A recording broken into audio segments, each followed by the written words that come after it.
The night my boyfriend told me, "If you don't like me partying with my exes, that's a you problem," was the night I realized silence could be louder than screaming. I didn't cry. I didn't argue. I just said quietly, "You're right. I just solved it." Then I picked up my keys, walked to the bedroom, and started packing. That's where it began and ended. But before I get to that moment, let me rewind. Because stories like this don't explode overnight. They burn slowly hidden beneath laughter, love you texts, and fake peace. You don't wake up one day and decide to leave someone you once imagined a life with. You just reach a point where the pretending stops working. At 28, I thought I was doing everything right. I had a steady career as a software engineer, quiet life, stable income, the kind of rhythm that people call boring until they realize how peaceful it actually is. My boyfriend Ryan was 26 and worked in marketing. He was the opposite of me in every way, charismatic, magnetic, the kind of man who could walk into any room and have everyone laughing within minutes. We met through mutual friends 3 years ago. I was drawn to his light, his spontaneity. He said I grounded him. For a while, that felt like balance, until it started to feel like I was the anchor holding him back. At first, his social life didn't bother me. I believed in space independence. But as months turned into years, the same names kept popping up: Jenna, his college ex, and Melissa, his high school sweetheart. They weren't ghosts of the past. They were fixtures of his present. Weekend parties, club outings, old friends. I tried to be understanding. "They're just friends," he'd say. "You're overthinking it." But it's funny how the line between friendly and flirtatious blurs when you're scrolling through tagged photos at midnight. His arm around Jenna, both smiling too closely, captioned "Old flames, new memories." The first time I brought it up, I kept my tone calm. "Ryan," I said, "I don't want to sound insecure, but it's hard watching you hang out with exes all the time. It makes me uncomfortable." He didn't even look up from his phone. "You're insecure, Alyssa. That's on you. I'm not doing anything wrong." That line stayed with me, the casual cruelty of it. Because it wasn't insecurity, it was self-awareness. I was watching the man I loved prioritize validation over respect. Still, I let it go. Again and again. He'd cancel plans with me for group nights only for those nights to include Jenna or Melissa. He'd come home late smelling of perfume and cheap whiskey saying, "Relax, we just danced. You're always so tense." And I'd smile tightly, burying the ache. Tell myself that love means patience, that maturity means compromise. But compromise shouldn't feel like erasure. One Friday night, I was coding a big project while he was out celebrating some friend's birthday. I stayed up waiting, laptop open, lights dim, the room humming with quiet. When he finally stumbled in around 3 a.m., his shirt half untucked, he grinned lazily. "Had a blast with the crew," he mumbled, collapsing on the bed without a kiss. The next morning, his phone buzzed on the nightstand. A message preview lit up the screen. "Jenna last night was epic. Let's do it again soon." The words sat there like poison. I didn't touch his phone, just stared at it long enough to feel my stomach twist. Later, when I asked him about it, he laughed. "God, you're jealous over a text. Jenna's my friend. We were just reminiscing. You need to chill." He always said that. You need to chill. And I always did, until I didn't. Months of small betrayals built into something heavy and invisible. I stopped recognizing myself, stopped laughing the same way, stopped sleeping deeply because even dreams started to feel unsafe. I remember one night vividly. We were sitting in the living room, my furniture, my plants, my books stacked neatly, while he scrolled through his phone. His screen flashed with a picture of Melissa clinking glasses with him, both of them tagged by friends at some rooftop bar. I inhaled slowly. "Ryan, this can't keep happening. I've supported your social life, but this posting pictures with your exes like that, it's disrespectful." He set his phone down, sighed dramatically, and crossed his arms. "Alyssa, we've talked about this 100 times. Jenna and Melissa are part of my circle. You can't control who I'm friends with. If that's a problem, it's not my fault. It's yours." That tone, the superiority wrapped in fake calm, made me feel small in my own home. But instead of arguing, I just stared at him, every memory rewinding in my head. The countless nights I'd stayed home waiting, the skipped career opportunities to be his emotional support system, the dinners alone, the way he'd roll his eyes whenever I voiced hurt. Then I said it. "You're right, Ryan. It is a me problem." He blinked, thrown off by my calmness. "Exactly," he started, smug. "Finally, you're seeing. I just solved it." His face froze, confusion flickering behind his confidence. "What's that supposed to mean?" I didn't answer. I walked to the bedroom, pulled out a duffel bag, and started folding clothes. What are you doing? He demanded, his voice rising. Packing. You're being dramatic. No, I said, zipping the bag. I'm being done. He followed me to the door, his tone slipping from irritation to disbelief. You're going to throw away 3 years because of your insecurity? No, I said, meeting his eyes. Because of your disrespect. He scoffed. You'll regret this, Alyssa. You'll end up alone, boring as ever, while I'm out actually living. Then live, I replied softly, but not with me. I walked out. No tears, no yelling, just a steady pulse in my chest and the sound of my keys jingling in my hand. That night, I rented a tiny downtown studio. Nothing fancy, just quiet. I sat on the floor, surrounded by half-unpacked boxes, and posted a single picture, my new key, resting on my palm. Caption, problem solved. And for the first time in months, my phone stayed silent. No notifications, no arguments, no excuses, just peace. Little did I know that peace was only the calm before his entire world began to fall apart. When I woke up the next morning in my new apartment, the quiet felt unnatural, almost hostile. No sound of Ryan's alarm, blaring too early. No smell of burnt coffee he'd forget on the counter. Just a hollow kind of peace. I sat up on the bare mattress, surrounded by unopened boxes, and for a long time I just stared at the sunlight spilling through the window. It was my first morning without him in 3 years, and for some reason that scared me more than it should have. I tried to distract myself. Unpacked, ordered groceries, made a list of things I needed. But even the smallest tasks carried weight. Every item in those boxes told a story, the mugs we'd bought together. The framed photo from a trip that now felt fake, the cardigan he used to say looked too serious. I almost laughed when I folded it neatly and put it in the drawer. Serious was starting to sound like freedom. At work, my coworkers didn't notice anything different. I was composed, efficient, the same Alyssa who met every deadline. But inside my mind was a static storm. I kept hearing echoes of Ryan's voice. You're insecure, you're too serious, you're boring. Words that had seemed small in the moment, but left bruises that didn't fade. I opened my phone during lunch and scrolled through social media stupidly, impulsively. His page was active as ever. A new story, a group photo at a club. Jenna and Melissa were both there laughing. Ryan in the center, arms spread wide like nothing had happened. The caption read, New chapter. No drama, just vibes. I felt something crack quietly in my chest. Not heartbreak exactly, but disbelief. The speed of his detachment. The performance of indifference. It was strange to realize how quickly someone could turn your pain into their aesthetic. I turned my phone face down, took a deep breath, and decided that was the last time I'd look. The following nights blurred together. I'd come home to silence, cook simple meals for one, and fall asleep to the hum of the city outside. Some nights I missed him. Not the man he'd become, but the illusion I'd built around him. The idea of him as someone safe, stable, worth sacrificing for. That version had died long before I left. On the 5th night alone, I poured myself a glass of wine and sat by the window. Below, the streets glowed gold under passing headlights. I whispered to myself, you did the right thing. It felt strange saying it out loud, as if I was trying to convince someone else, maybe the version of me who used to wait up for him. The truth was, leaving didn't feel empowering yet. It felt empty. But even emptiness is progress compared to chaos. 2 weeks passed. No calls, no texts. Not from Ryan, not from his friends. The silence that once scared me began to feel sacred. I started running again early mornings before work when the air was cool and the streets were still half asleep. There was something cleansing about the rhythm of it, each footstep pushing the memory of him a little further away. At the office, I volunteered for a complex project, something I'd been hesitant to take on before because Ryan always complained when I worked late. Now I stayed as long as I wanted. One night, while reviewing code, I realized I was smiling. It wasn't happiness exactly, but relief. A lightness I hadn't felt in years. One Saturday afternoon, my phone buzzed with a message from Mia, a mutual friend. Hey, just checking in. You okay? I replied simply, yeah, actually I am. She sent another text a few minutes later. You probably don't want to hear this, but Ryan's been out a lot.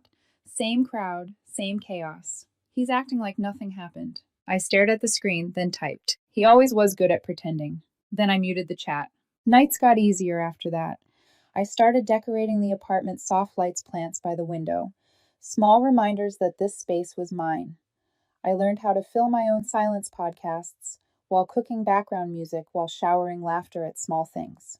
I didn't need constant noise to feel alive anymore. But even in peace, a part of me stayed cautious, a quiet readiness, like waiting for a storm that hadn't arrived yet.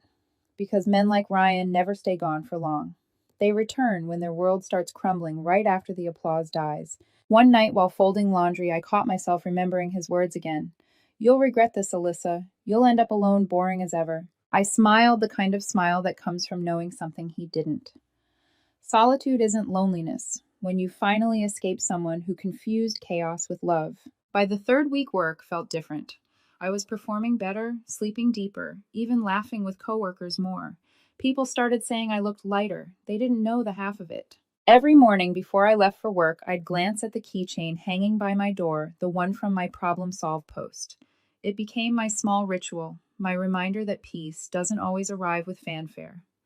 Sometimes it's just the quiet click of a door closing behind you.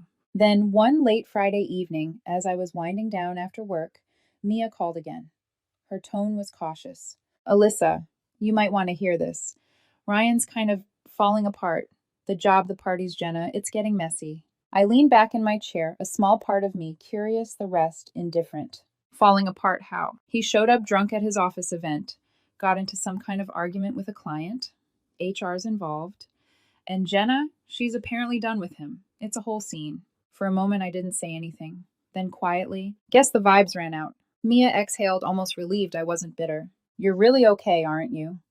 For the first time in a long time, I said, "Yeah." After the call ended, I sat in silence again. But this time it didn't feel heavy. It felt earned. I didn't know it then, but that was only the beginning. Because Ryan's perfect image, the one he built on charm and ego, was about to crack completely. And when it did, he wouldn't be able to hide behind good vibes anymore. He'd finally have to face what he'd done, and he'd come knocking. But when that moment arrived, I wouldn't be the same woman who once begged him to listen. I'd be the woman who walked away without looking back. A month after I walked out, Ryan's life started cracking like glass under pressure. Not that I was looking for it. I'd stopped checking his socials, muted every mutual friend who couldn't talk about anything else. But information has a way of finding you even when you don't want it. It started with a message from Mia again. "You didn't hear this from me, but Ryan's with Jenna now. Officially." I stared at the text for a long time. I didn't feel the rush of jealousy I expected, just a strange, quiet sadness. Because I'd seen that chapter coming long before it was written. Men like Ryan don't start over, they recycle. Through whispers from mutuals, a clearer picture formed.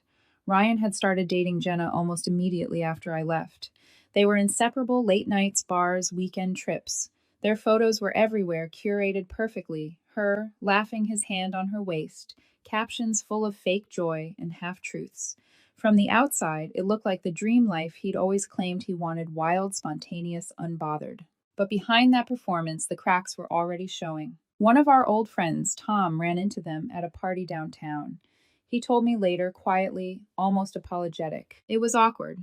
They were arguing the whole night. He got jealous over some guy talking to her. She stormed out. Everyone saw. I just nodded. That sounded exactly like the man who once accused me of being too controlling. 2 weeks later, rumors turned to facts. Ryan's company held a client event at a rooftop bar, a major deal he'd been bragging about for months. He showed up late drunk and ended up shouting at one of the clients after they mentioned seeing his girlfriend with someone else last week. Someone recorded it. The video made its way around his office. By Monday, HR was involved. By Friday, he was temporarily suspended for unprofessional conduct. Mia sent me a screenshot of a private post from one of his coworkers. "When your cool guy act doesn't work in real life." For the first time in months, I laughed not from spite, but disbelief. How fast arrogance turns to ash. Went on with my life, work, gym, quiet mornings, peace. But the universe has a twisted sense of timing. One evening, while I was grocery shopping, I ran into Jenna. She was in the wine aisle, eyes tired, makeup smudged, like she'd been crying in the car. She froze when she saw me. For a second, I thought she might just turn around and walk away, but she didn't. She walked right up to me, her voice low.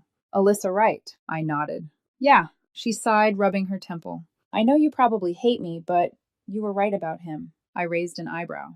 "About what exactly?" "Everything she said. The jealousy, the manipulation, the lies.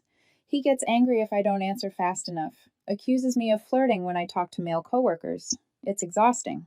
There was no satisfaction in hearing it, just confirmation. I looked at her, not as a rival, but as another woman who fell for the same performance. Then leave, I said softly, before he convinces you it's your fault. She nodded, eyes glossy. I'm trying. We didn't say goodbye, but that conversation followed me all the way home, because for the first time I realized something. Ryan didn't break me because I was weak. He broke me because I kept believing he was capable of love. Weeks passed. Then came Melissa, the other ex. She'd always been quieter, the type who hovered around his orbit like a backup plan. Mia told me she'd started seeing him again, or maybe helping him. Either way, it ended predictably. He borrowed money from her, Mia said. Told her he'd pay her back after getting a new job. Then ghosted her for 2 weeks. Wow, I murmured. Classic. She's furious. She told everyone. I didn't say it out loud, but I thought it, for someone who said I was boring, his life sure had turned into a soap opera. Then came the final blow. Ryan's landlord posted an online notice, one of those public court filings that anyone could see if they knew where to look. Eviction notice.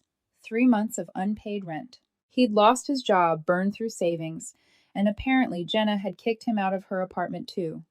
The same man who once mocked my structured, predictable life was now couch hopping between friends. Every so often, I'd hear snippets how he tried starting a freelance consulting business, how he got kicked out of a bar for fighting, how no one wanted to deal with his drama anymore. And through it all, I stayed quiet, not out of apathy, out of respect for the peace I'd fought to earn. One evening, while finishing a project late, my phone buzzed. A text from an unknown number. Ryan. Hey, Alyssa. I know I'm the last person you want to hear from, but I just wanted to say I miss you. I messed up. I stared at the screen for a long time, then I locked the phone and went back to work. A few minutes later, another buzz. Ryan, please, just one conversation. I'm not okay. This time I deleted the message without replying, because once upon a time I would have dropped everything to save him. Now I finally understood that saving him would have meant losing myself again. The next day, Mia called. He's in trouble, Alyssa. His friends cut him off. Jenna's done. He's saying you're the only one who ever really cared. I didn't respond immediately. When I did, my voice was calm. That used to be true, but not anymore. That weekend, I took a solo trip out of the city, first time in years. A small cabin near the mountains, no signal, no distractions. I watched the sunrise in silence, feeling something settle inside me. It wasn't revenge, it wasn't victory. It was closure, the kind that doesn't come from anyone's apology, just from peace finally taking up space where pain used to live. I didn't know it yet, but Ryan's messages were only the beginning, because when his charm stopped working and his world fully collapsed, he'd start clawing for the only stability he ever had, me. And that was when I'd learned that sometimes the most dangerous part of leaving a manipulative man isn't walking out the door. It's what happens when he realizes you're not coming back. It started quietly, the kind of quiet that feels like the air right before a storm. A month had passed since Ryan's first text, the one I ignored. I thought maybe that was the end of it. But men like Ryan don't go away cleanly. They linger, test boundaries, twist apologies into invitations. The first time he called, I didn't answer. The second time, I muted the number. By the third, I recognized the pattern, desperation disguised as remorse. One evening after work, I was making tea when my phone buzzed again, a voicemail this time. His voice soft, almost broken. Alyssa, please pick up. I know I hurt you. I know I said things I can't take back, but you were the only one who actually cared. Jenna left. Melissa won't even talk to me. I lost everything. I need to see you. Please. He let out a shaky laugh that didn't sound like him. You used to tell me I'd crash one day. Guess you were right. I listened to the message twice, not out of sympathy, but disbelief. The same man who once told me I was too serious was now begging for the stability he'd mocked. For a brief moment, I felt a flicker of pity. Then I remembered the nights I cried quietly while he partied with his exes, the way he looked at me like I was the problem for wanting respect. I deleted the message and went back to my tea. But it didn't stop there. A few days later, I got a text, this time from his sister Lisa. Alyssa. It's Lisa. Look, I know things ended badly, but Ryan's not doing well. He's depressed. He's drinking too much. You were the only one who could calm him down. Please just talk to him. I stared at the screen for a long time, my stomach tightening. It wasn't the first time I'd seen this tactic. The guilt trip, the emotional outsourcing, the way families of toxic people try to make their damage someone else's responsibility. I replied politely but firmly. I'm sorry he's struggling, but I can't help him. That's not my role anymore. She left me on read. The following week, the messages escalated. Two mutual friends, Tom and Mia, reached out separately. Tom, he's trying to get clean. Maybe hearing from you would help. Mia, he says he just wants closure, Alyssa. You could give him that. Closure. The word that always sounds noble until you realize it's just another door for manipulation. I typed back to Mia. If he wanted closure, he should have respected me when I gave him peace. Then I muted both chats. But Ryan wasn't finished. One rainy evening, I got home late from work. My apartment hallway was quiet except for the faint buzz of the elevator light. When I reached my door, I froze. He was there, sitting on the floor outside my apartment, soaked through, head in his hands. Ryan, I said, my voice steady but cold. He looked up, eyes, bloodshot expression, somewhere between relief and shame. Alyssa, thank God. You look good. Can we talk? No. I unlocked the door, keeping my body between him and the entrance. Please, he said, standing now. I know I don't deserve it, but I need 5 minutes. That's all. I shook my head. Ryan, go home. I don't have a home right now. His voice cracked. Jenna's done with me. My landlord kicked me out. I'm lost, Alyssa. Then maybe it's time you start finding yourself instead of looking for someone to save you. He laughed bitterly. Always so cold. You never could just let things go, could you? I met his gaze. You mistook boundaries for coldness. That's why you're standing outside my door instead of inside my life. He exhaled hard, hands shaking. You really don't care anymore, do you? I did, for years. Now I care about me. And then before he could answer, I shut the door. He knocked twice, then 3 times, then silence. I stood there, hand on the knob, waiting for the sound of his footsteps retreating. When it came, I let out a breath I hadn't realized I'd been holding. The next day, there were messages again. Ryan, you didn't have to shut me out like that. Ryan, I'm trying to get better. Ryan, I thought you'd be happy to know I'm in therapy. Ryan, why are you so heartless now? Heartless. The same word he used when I walked out. It was almost poetic how manipulators recycle their own lines when they run out of power. I didn't respond. Instead, I opened my laptop and blocked his number again. That weekend, I met up with Mia for brunch. She looked guilty even before I sat down. You're going to hate me, she said. But Ryan's been talking to people again. He's telling everyone you're cruel, that you abandoned him when he hit rock bottom. I sipped my coffee slowly. Let him. The people who know me don't believe that. I told him to stop, she said quietly. He said you'll regret this one day. I smiled faintly. That line's getting old. Still, the whole thing left a sour taste in my mouth. There's a special kind of exhaustion that comes from watching someone rewrite the story of their cruelty as your betrayal. That night, I journaled something I hadn't admitted out loud. I don't want revenge. I just want distance so complete that he can't even imagine my existence anymore. But fate doesn't grant peace that easily. 2 weeks later, at a mutual friend's birthday party, the first social event I'd gone to since leaving him, Ryan showed up. I hadn't planned on seeing him. I was laughing with coworkers holding a drink when I felt the air shift, that heavy stillness that precedes confrontation. He walked in, cleaner, sharper, pretending to be composed. When his eyes landed on me, his smile faltered for a second before he recovered. Alyssa, he said softly, as if we were old friends. You look different. I am different, I replied. He chuckled. Can we talk? Just 2 people catching up? I don't owe you that. His jaw tightened. You don't owe me compassion either. No, I said, not anymore. He leaned closer, voice low, so only I could hear. You think you're better than me now? No, I said calmly. I just finally know I'm not less. For a long moment we stood there in silence, his ego trying to reassemble itself, while mine stayed intact for the first time in years. Then he turned and left, slamming the door behind him hard enough that the music briefly skipped. That night, I went home feeling shaken but strangely powerful, because I'd realized something vital. Closure doesn't come from hearing I'm sorry. It comes from seeing the person who hurt you and feeling nothing. And while Ryan's storm was far from over, mine had already passed. 6 months after that night, the world had shifted again, only this time it wasn't mine that was spinning. I'd built something new out of the quiet, a life that actually fit me. Work was thriving. I'd been promoted to lead engineer on a new project. I'd started painting again on weekends, hiking more, saying yes to things that didn't drain me. And then there was Ethan. We met on a group hike Mia invited me to. He was calm in the way that doesn't need to announce itself, the kind of man who listens more than he talks. No bravado, no chaos, just warmth that felt steady instead of suffocating. When we started dating, I told him about Ryan early on, not to vent, but to be honest. He didn't flinch. He just said, "Sounds like you did the hardest thing you left when it would have been easier to stay." That was the moment I realized I was finally with someone who saw leaving as strength, not failure. Meanwhile, Ryan's story was unraveling faster than even I could have imagined.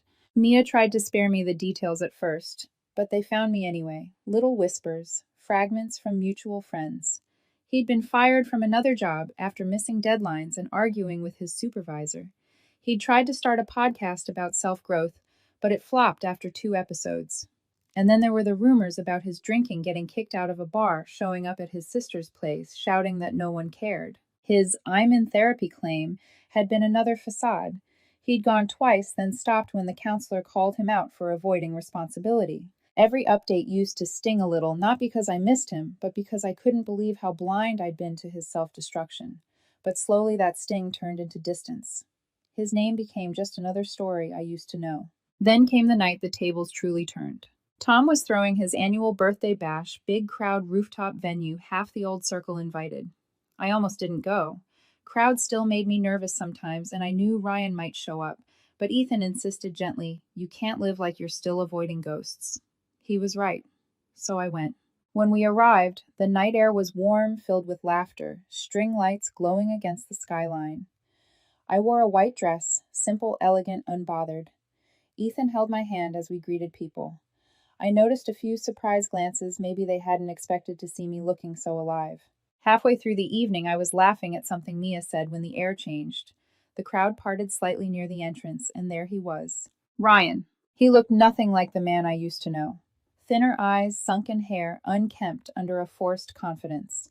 He spotted me instantly, and for a split second, guilt flickered across his face before the charm kicked in. "Alyssa," he said, approaching with a smile that didn't reach his eyes. "Wow, you look incredible." I smiled politely. "Ryan."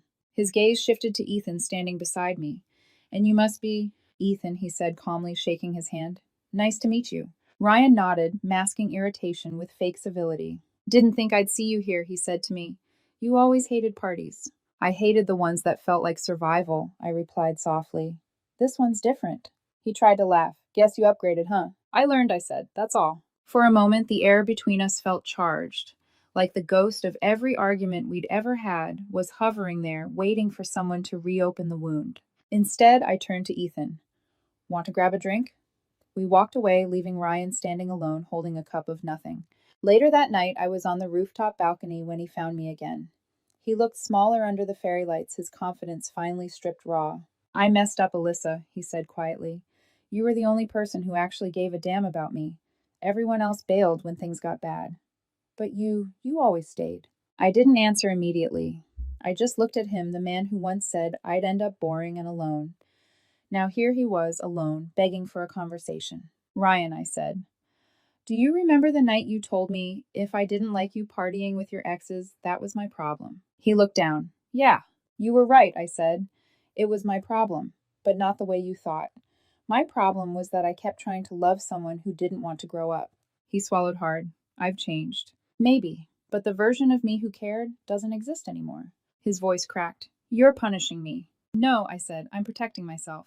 He stepped closer, eyes pleading. "I still love you." And for the first time in years, I felt absolutely nothing. No flutter, no ache, not even anger, just calm detachment. I smiled sadly. "If you don't like that, I've moved on, Ryan. That's a you problem." His face fell, the irony not lost on him. "You're really done," he said, almost whispering. I was done the night I walked out. I just didn't realize it yet. I turned and walked back toward the crowd where Ethan was waiting. Behind me, I heard Ryan let out a low, shaky breath, the sound of someone realizing the power they used to have was gone for good. That night, I didn't post any pictures. No captions, no cryptic quotes. I didn't need the world to know that I'd won. Because real closure isn't loud, it's silent, peaceful, final. And somewhere in that rooftop glow, I knew the story had flipped completely. Ryan was the ghost now. 2 years later, I barely recognized the woman I used to be. The one who waited up for unanswered texts. The one who apologized for wanting respect. The one who mistook chaos for love. She's gone, replaced by someone quieter, surer, free. It's a Sunday morning in late spring. The sunlight drifts through my kitchen window, catching on the ring that glints softly on my finger. Ethan is humming in the next room, fixing coffee and burning toast again. I tease him about it every weekend, and every weekend he does it anyway, claiming it's tradition. This life isn't flashy or wild, but it's solid. We don't yell to be heard. We don't play games to feel wanted. We build slowly, intentionally, with kindness. When Ethan proposed 6 months ago, it wasn't a grand gesture or some cinematic scene. He just held my hand during a quiet walk along the river and said, "You bring peace into my life. I want to protect that forever." And for the first time in years, I didn't hesitate. Because peace doesn't need fireworks. It just needs to be real. Sometimes when I'm cleaning out old drawers, I'll come across reminders from that past life photos, receipts, small echoes of the woman who thought love meant endurance. Last week, I found a box of old phone chargers and tangled cables. At the bottom, there was an old USB drive labeled Ryan 2019. I turned it over in my hand, considering it for a moment. Then, without even plugging it in, I dropped it in the trash. Not out of bitterness, out of indifference. Because healing isn't always about confronting your ghosts. Sometimes it's about letting them fade quietly without ceremony. Every now and then, someone from that old circle still mentions him. "Did you hear Ryan moved out of state? He's working odd jobs now. He keeps saying he's sober, but..." Their words trail off, leaving the story unfinished. And that's fine. It's not my story anymore. Once Mia asked if I ever think about reaching out just to see how he's doing. I told her honestly, you don't reopen a wound to check if it's still bleeding. This morning, while watering the plants on our balcony, I looked out at the skyline, the same one I used to stare at from my tiny studio apartment. Back then, the city felt cold and uncaring. Now it feels like home. It's strange how the same view can hold two completely different meanings depending on who you are when you look at it. I used to think leaving Ryan was the end of my story. Turns out it was just the beginning. Sometimes people message me online, old acquaintances, who followed that messy chapter from afar. They say things like, "You were so strong to walk away," or "I wish I had your courage." But the truth is, courage doesn't always look like fire. Sometimes it looks like packing a bag in silence, locking a door, and not turning around. Because that's how freedom really starts, not with rage, but with resolve. Last week, Ethan and I visited a small mountain town for the weekend. While he was inside a cafe, I wandered into a little bookstore. In the self-help section, I noticed a familiar title, Healing After Toxic Love. I smiled not because I needed it anymore, but because I finally understood what it meant. Healing isn't about pretending the pain never happened. It's about remembering it without feeling trapped by it. As we drove home later that day, I watched the mountains fade in the rearview mirror and thought about the quiet irony of it all. Ryan once told me, "You'll regret this. You'll end up alone." But he was wrong. I didn't end up alone. I ended up whole. Now, every time someone asks how I knew leaving was the right choice, I say the same thing. When peace feels unfamiliar, that's how you know you've lived too long in chaos. I glance at Ethan, who's still humming off key while pouring coffee, and I can't help but laugh softly.